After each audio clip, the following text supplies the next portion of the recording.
do addition by -5 is addition by 5, because both will give us 0. The way we undo let me just rewrite this up here. I'll just rewrite all of it. The way we undo addition by a is addition by -a. And the way we undo addition by -a, or subtraction by a, is addition by a. Right, we can undo. Likewise, we have this with multiplicative inverse. Again, this is an undo. And we've talked about this one before, and that is, if we have a number, what can we multiply that number by to get the identity, which is 1? How can we undo multiplication? And the answer is, of course, division. But what is division? It's nothing but multiplication by a reciprocal. Right? And so a times 1 over a is 1. The way you undo multiplication by a is multiplication by 1 over a. Likewise, the way you can undo multiplication by 1 over a or division by a is multiplication by a. There is a very, very important caveat for the multiplicative inverse, and that is that a cannot be equal to 0, the additive inverse. And you'll see why. So if a is 0, we have 0 times 1 over 0. Uh-oh. We don't have the ability to divide by 0, right? This is going to cause us a problem. And if you actually look at the graph, this may be a little advanced, but that's okay. If you look at the graph of 1 over x, it's defined for all negative numbers. It kind of looks like this. And it's defined for all positive numbers. It's like that. But at 0, it's not there. There is what's called an asymptote there. And we may talk about asymptotes later in this course. But I don't think so. I think that's going to be more of a college algebra thing. But just so you see it, asymptote. That's called a vertical asymptote. And vertical asymptotes happen whenever you divide by 0. So we can't divide by 0. That's very, very important, right? Don't divide by 0. And then I guess I should say the way you undo division by a, or multiplication by 1 over a, is multiplication by a. So what we've established here is that subtraction is nothing but addition having inverses. That's all subtraction is that addition has inverses. Likewise, division isn't so much its own operation as it is multiplication having inverses. So really for the real numbers, the two operations that define what we would typically think of on the real numbers is addition and multiplication.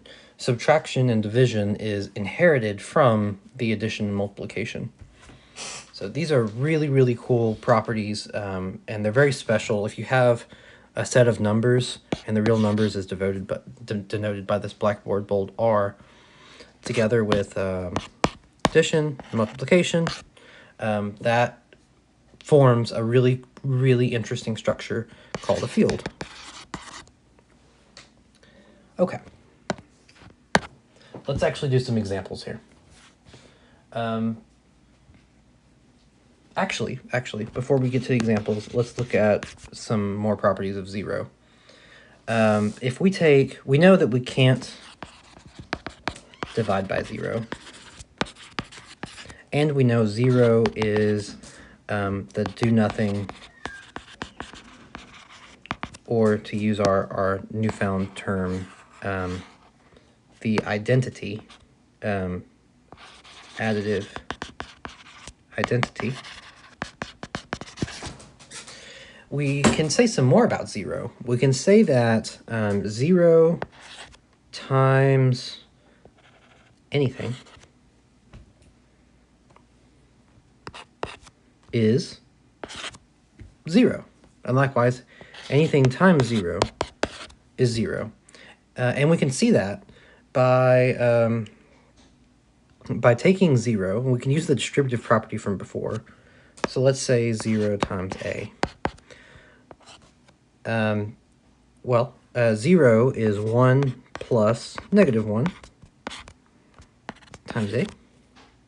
And now we can distribute, as we talked about last time. That's going to be a minus a, which is 0. So we've proven that 0 times a, using the distributive property, 0 times a is 0. And because multiplication is commutative, that's going to be equal to a times 0. Okay, so now we've talked about 0. Let's do some examples. Let's do 10 times 0.1 d. Okay, the first thing you should notice on this is this 0.1. If we rewrite that as a fraction, d, and now we have just multiplication, so we can drop the parentheses. And, actually, we could use the associative property. We don't even have to drop the parentheses here. We could use the associative property to regroup, because remember, this is equal to that. And what is 10 times 1 over 10? Well, that's of the form a times 1 over a, where a is not 0. And we know that a times 1 over a is the multiplicative identity. So we have 10 times 1 over 10 times d. Well, it's the multiplicative identity times d, which is just d. Right, so what we did is we took d, we multiplied it by 1/10, and then we undid that multiplication by 1/10. Right, because these two undo each other.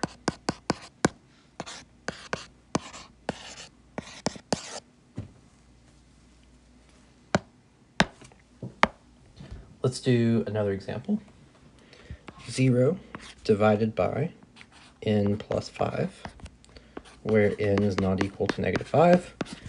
Why do we need this? That's because if n was -5,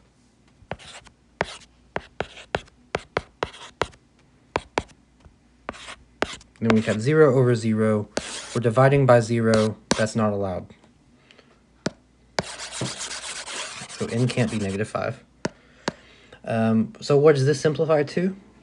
Well, 0 all over n plus 5 is going to be 0 times 1 all over n plus 5.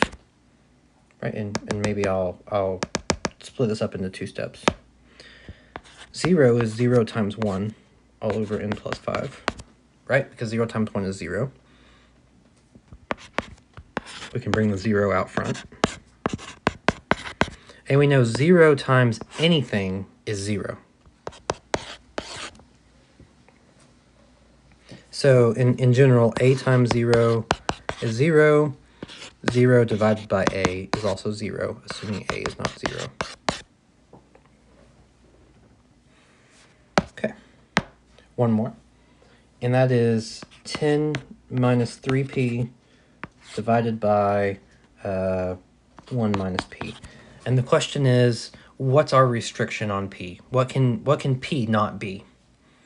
Well, so p cannot be, we know that the denominator here cannot be 0, right? So we know 1 minus p. So when does it break? If it is 0, right? If it can't be 0, then it's going to break when it is 0. So when is it 0?